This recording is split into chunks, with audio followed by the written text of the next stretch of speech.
Ladies and gentlemen, are you ready for a flashy illumination presentation? Mr. James Fess has been in the tower industry for a various way over 30 years. He's worked so many things from two-way to radio to cellular installation and operations. For the last 9 years, he's been involved with the tower lighting industry and RVA lighting and mass. He's been instrumental with the tower's planning, real estate, site maintenance, site upgrades, and site removals as well. Ladies and gentlemen, Mr. James Fess.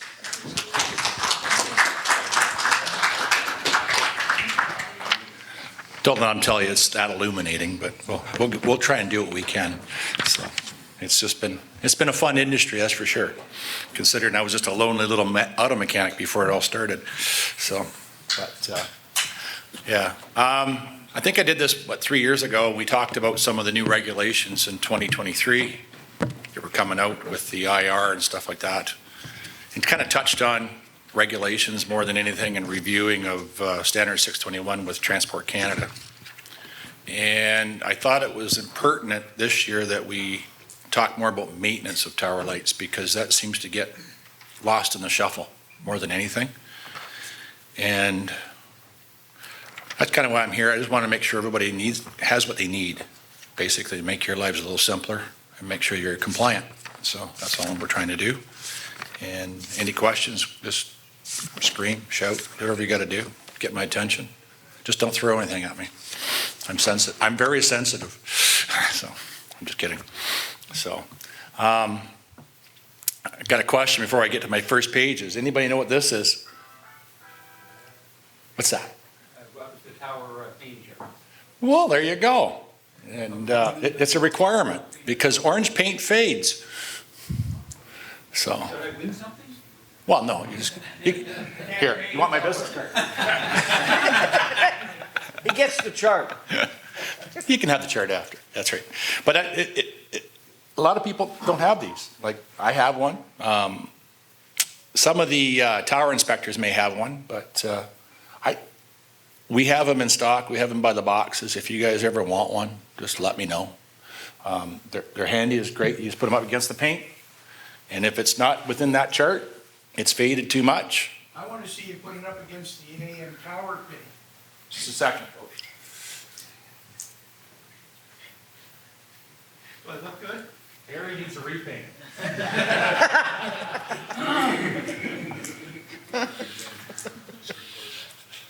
Okay, well, let's get on with this. But thank you. So, why do we light our towers? Well, we do so someone doesn't hit them. Not just for us to find them because someone gave us the wrong address and we're doing maintenance on them, but we don't want a plane to hit them or a helicopter or other things like that. So it's aviation safety is the first and foremost of all this. We have regulations through Transport Canada, which are basically carbon copy of FAA to a point.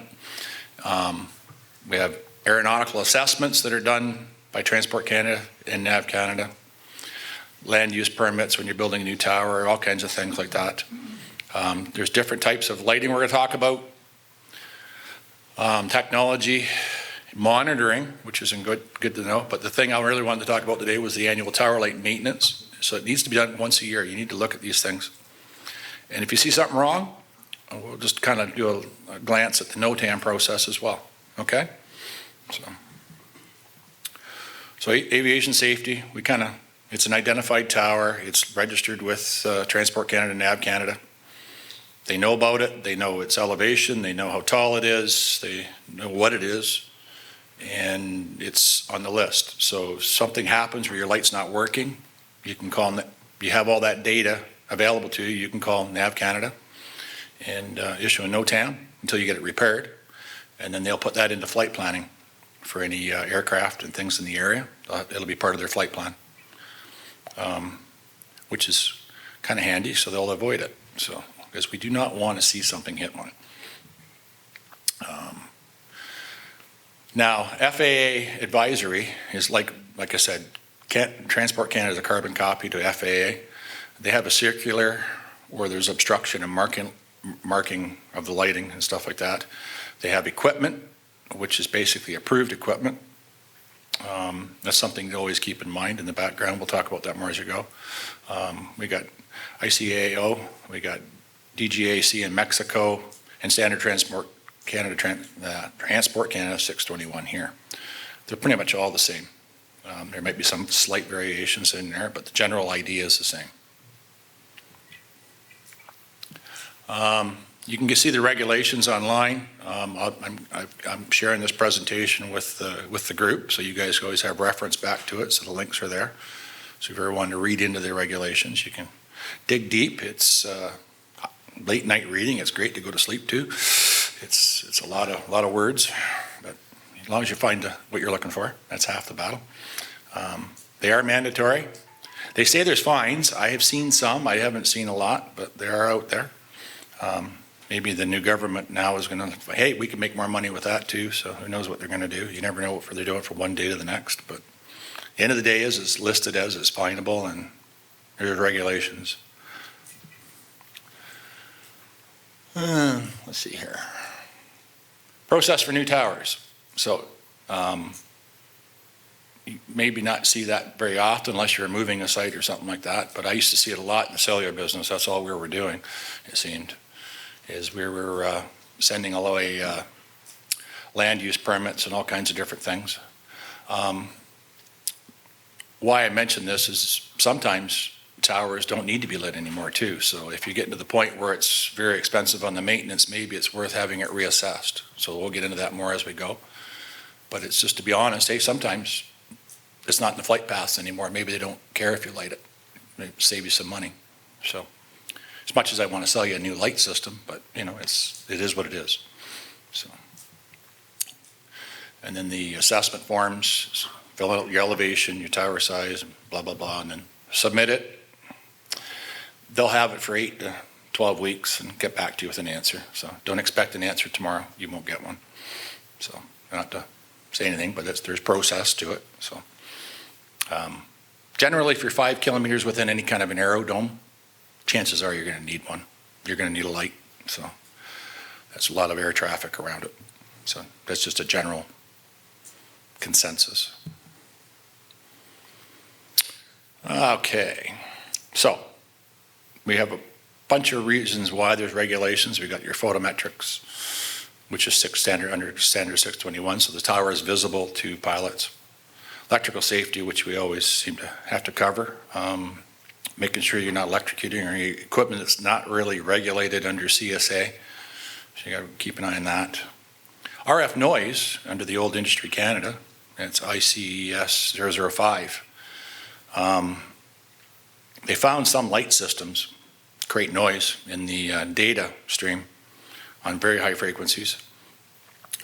May not affect you guys as much, but if you have a data service off your tower or something like that, it could cause all kinds of havoc. I've seen data slow right down every time it flashes red at night and things like that, and it's just gotten right into the receive band and something. So it does happen. So things to keep an eye on. Certain light systems will do that. It's nice to have no electronics up at the top. That's usually the best plan. So back to, we're warning pilots basically. And then the link again for the regulations. I'm going to keep drilling it into everybody so they know where they can find it. So I'm being rather thorough for today's presentation. So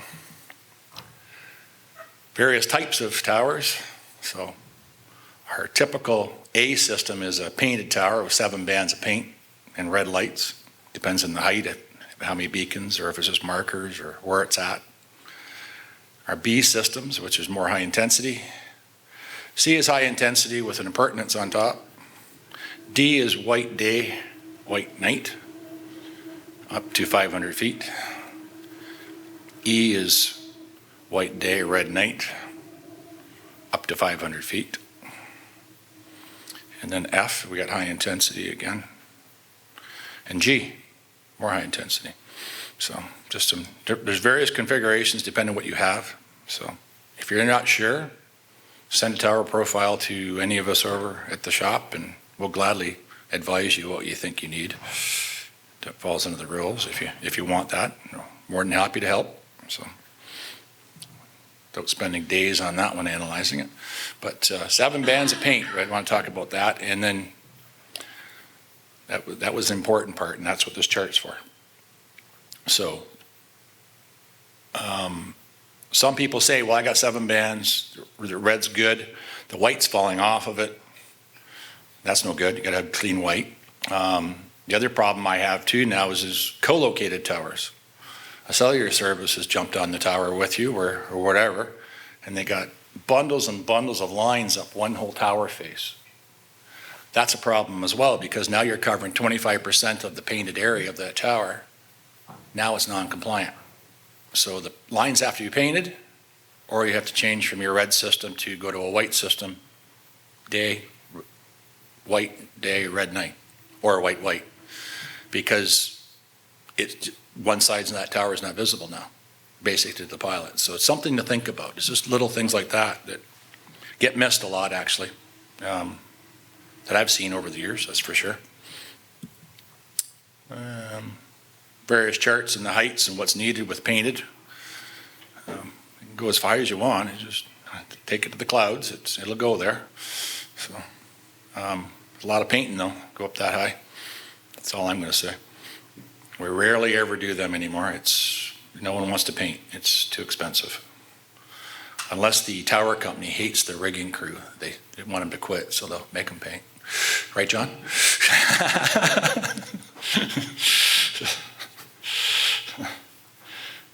Type D again, just another review of that. If it's below 150 feet, it's just a beacon. When you go over the 150 feet to 350, you're into another beacon. And when you go to 350 to 500, then you got 3 beacons, 2 at mid and 1 at the top. So works the same with red for the E, red night, white day, same thing, same kind of chart. 3 different types. So a lot of the older stuff is incandescent. You guys are relamping them every 12 to 18 months, burning a lot of power. They've been around, that's the tower lights that's been around the longest since campfires. So xenon, your flash guards or the old, some of the other tubes that they used to have in some of these systems, they've been around for 40 years plus. They burn a lot of power. Not as much as incandescent, but they cost a lot to relamp, and finding parts for these systems now has become a problem because a lot of them are not, the manufacturer's not even around anymore. So it's some of them we can still get parts for, but not all. And then the LED, that seems to be the new toy for the last 20 years, and they work really well. They're 95% power efficient to bet if you compare it to incandescent, and they're very reliable. Generally, as long as if it's installed properly and looked after, they seem to last a long time. So, high intensity, for somebody that maybe don't know, that don't look directly at one of those beacons when you're up in a tower without a welder's hat on, 270,000 candela pointing in your face, it may hurt. So, yeah, that salty feeling. Have you ever had welder's flash? So. Just the types of towers all the way up to different chart up to 2,200 feet. Same with C, F, G. Okay. Tall broadcast towers. That's more of your interest. Let's get into that. So heights not including the appurtenance, which is your antenna. So Transport Canada allows you about 2% on that. So if you're slightly over, you get 2% to play with on your numbers in the system. So I've seen some clients, if they got a tower that's 550 feet, that needs a high intensity system. And the cost of a high intensity system over a medium intensity system is quite significant. Sometimes we've actually done it for a few clients, is had the tower drop 50 feet, get it down to 500. If you guys can get away with it. So there's things like that to think about, especially when it's budgeting and planning, things like that. So Yeah, so we get onto that. Medium intensity is under the 500 feet, just so you know, and everything above is high intensity. Ensuring compliance, we talked about this at the start, and that was basically making sure your system that you have is on the circular of approved products list with the FAA. That's something to think about too. Some light systems are out there. You can buy them from anywhere in the world. They maybe never been inspected. At the end of the day, the tower light company supplying the lights to you is not responsible. Actually, under the law, the tower owner is responsible to have the correct system on there. So something to keep in mind, okay? So that'd be another thing too. So if you had say a plane did hit it, it wasn't working or something like that, and there was a lawsuit or something like that, and it came up that you had a non-compliant system under there and it was on the list, that could actually be quite the nasty legality thing there. So just something to, I'm not trying to scare anybody, but I just want everybody to be aware it's out there. So the reason I really wanted to talk today was annual tower light maintenance. And once a year, we need to do some stuff. We need to document that tower light maintenance. We need to take pictures. I used to take a picture with this paint to prove it was good that day. And like I said, I'll gladly give anybody that needs one of these. So, functionality of the system. Does it work properly at night versus day? Is the alarm, is it alarm capable? And is the alarm connected to your monitoring system or a notification to you or whoever is responsible? So if the tower light did fail, someone's going to know about it. It's something we need to test once a year. And so it has to pass or fail. So, and if it's not going to pass, you have to issue a NOTAM with NAV Canada. And then schedule your repairs because you get, I think you can get 90 days now. And the biggest change was in 2023 when Transport Canada changed the rules that said no more renewals unless there's a schedule and a plan in place to renew the NOTAM. So there's some things to keep in mind on that. You can't do them endlessly, just keep renewing them. They're trying to lower the number of NOTAMs that are out there because there's just too much information on the flight logs. So they're trying to get that down, which is good. We all use planes a lot, so I really like to have it safe. So, yeah. So we're going to look for a failure alarm, and that could be done by easily just unhooking a wire or testing, or some of the systems actually have a button where you can just push it and it creates an alarm. Depends on the system. Know your system. If you're not familiar with it, maybe get back a hold of the manufacturer, get some updates, or call us. We might know about it. If it's not ours, I'll try and help you as much as I can. So I don't mind. I want to make sure you guys have what you need. If it's a new system after 2023, it has to have infrared lighting for LED.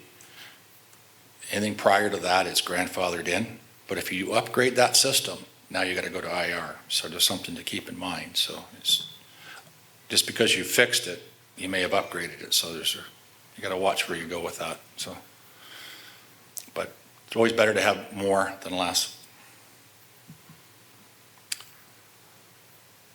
So, if you're not aware, the tower lights are NAV Canada. You should notify them. There's a 1-800 number, which I'm going to show you, in various parts of the country. You can call them right away. Like I said, you're going to need to know your sail elevation, the height of the tower, roughly how long you think the outage will be in place. If you don't know, then just take the 90 days for now and get working on it. And you have to follow back with them, and they'll issue a number so you can reference back to the NOTAM on it. And it's pretty quickly done at that point. Let's see here. Oh, there we go. There's that wonderful paint. Yeah, at a distance you can't see it, that's for sure. Back to my chart. So. Now, how to use it. A lot of the tower in engineering, the structural inspectors will do this for you as well. But you're not having that inspection done every year either, so it's something, like I said, it's just handy to have. If it's not right, let's fix it, or find a way to help you get there. And we talked about all the transmission lines, and there's a whole pile of them on that picture.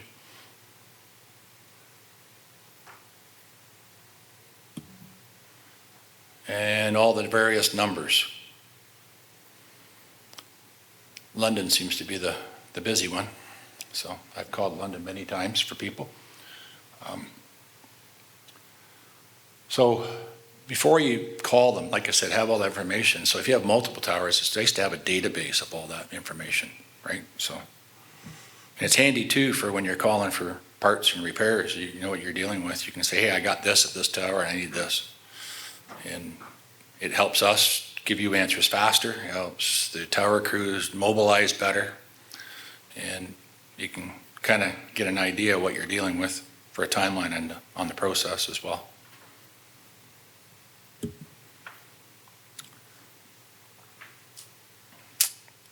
You know, like I said, we make sure your products from the suppliers you're using they're meeting all the standards for 621.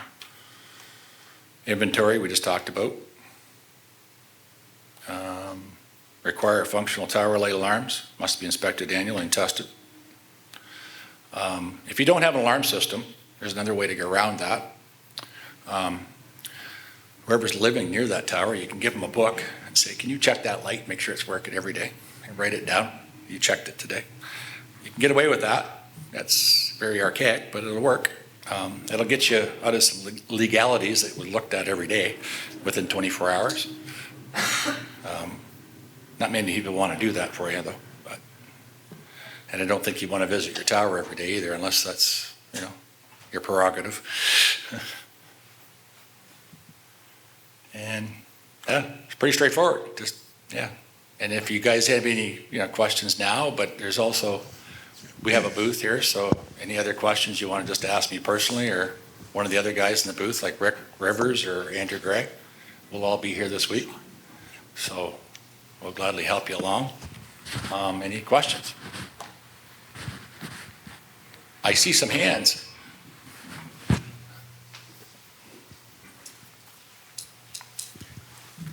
Just wondering about the use of LED strobes on high power or high AM towers. Certain manufacturers appear to have reservations about that. Has that issue been resolved? I did the first AM towers in Canada for a medium intensity. I did them out in Camrose. It was 2016 with RF chokes and various ways to get it there. And it's been working since. I've done many towers across the country in medium intensity. I have yet to figure out how to make it work with high intensity, over 500 feet. I have yet to figure that out without the equipment just melting. So I'm going to be honest, I think it's dangerous. So.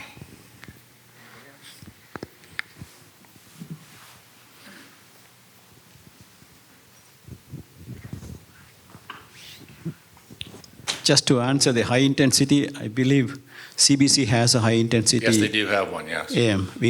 I haven't yet to figure it out myself. We have did that at Springsteen in Manitoba. Mm-hmm.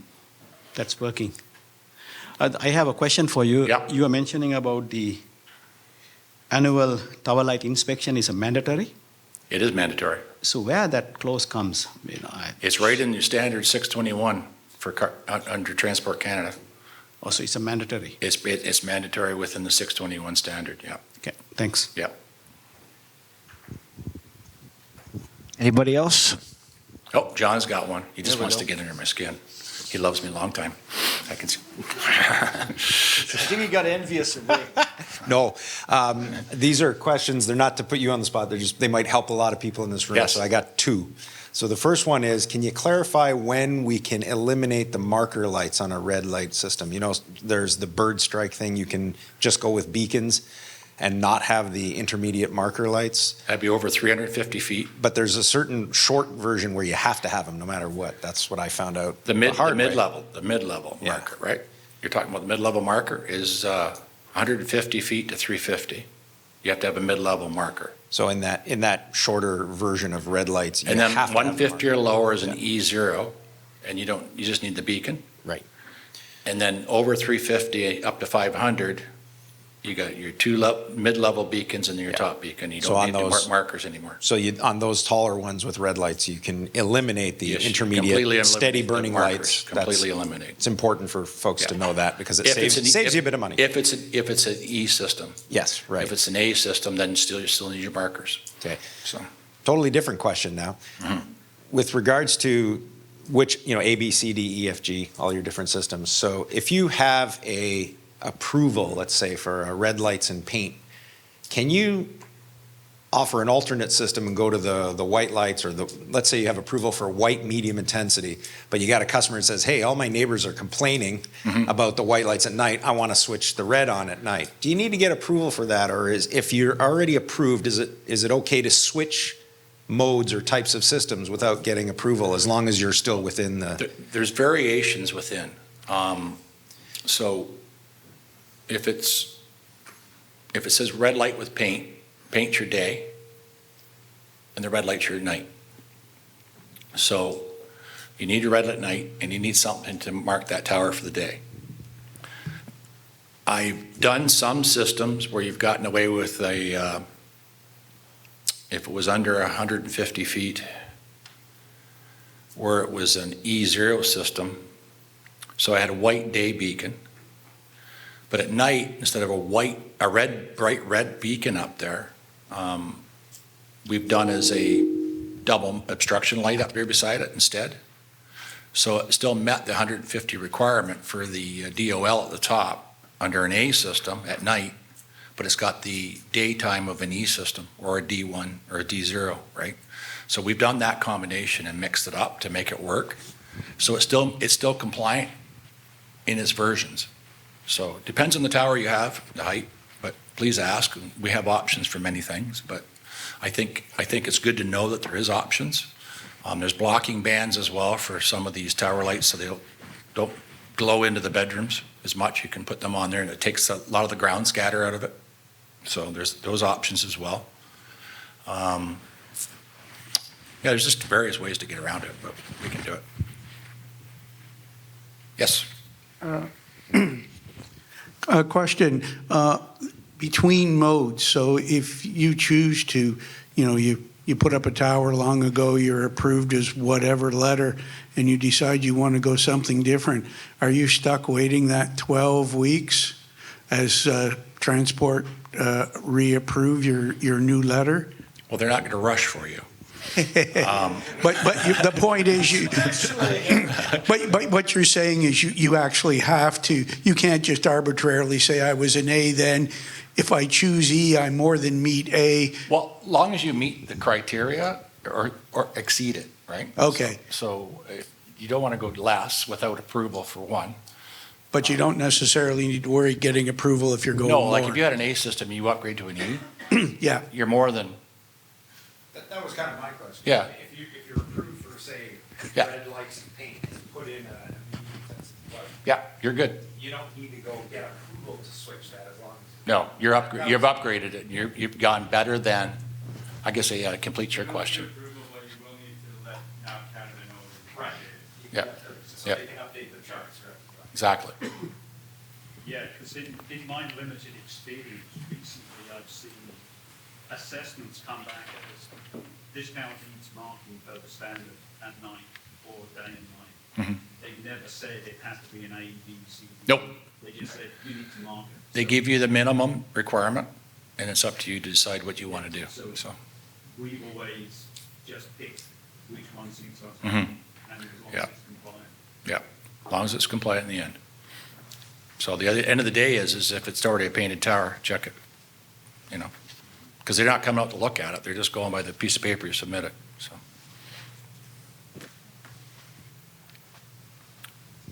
All right. James, very much. Thank you. Please. You're very welcome. This is for you from the CCBE. Oh, well, thank you very Thank much. you very much for coming. Thank you. Very informative. If you guys still have any other questions, I know James, you've got a booth, I believe. we do. Okay, he's got a booth in the vendor's room, so later on in the vendor's room, if you happen to see James or anybody that's with him, Yep. you got any questions, go and see them, and Any tough questions, Rick Rivers will take those. True salesman. He's a supplier. Thank you very much, everybody. thank you, James, appreciate it.